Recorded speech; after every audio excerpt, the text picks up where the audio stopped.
હાલો તડકાને ઓઢીએ અને સૂરજને પહેરીએ, પહેરી ઓઢીને પછી સૂરજ સૂરજ રમીએ. આમાં ક્યાંય છંદ નથી. અને હું એવું માનું છું કે અછંદસમાં પણ લય તો હોય જ.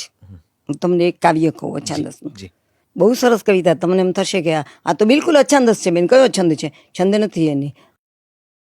હાલો તડકાને ઓઢીએ અને સૂરજને પહેરીએ, પહેરી ઓઢીને પછી સૂરજ સૂરજ રમીએ. આમાં ક્યાંય છંદ નથી. પહેરી ઓઢીને પછી સૂરજ સૂરજ રમીએ. પણ ઓઢવાથી શું અને પહેરવાથી શું? પહેરી ઓઢીને પછી રમવાથી શું?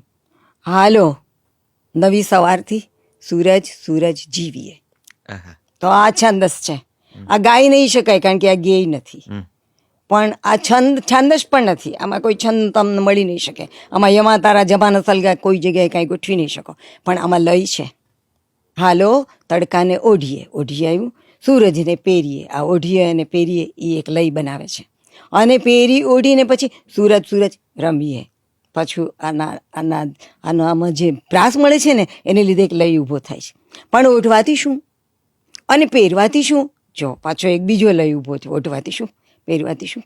પહેરી ઓઢીને પછી રમવાથી શું? પાછું આ ત્રીજો શબ્દ પણ એમાં લય ઊભો કરે છે.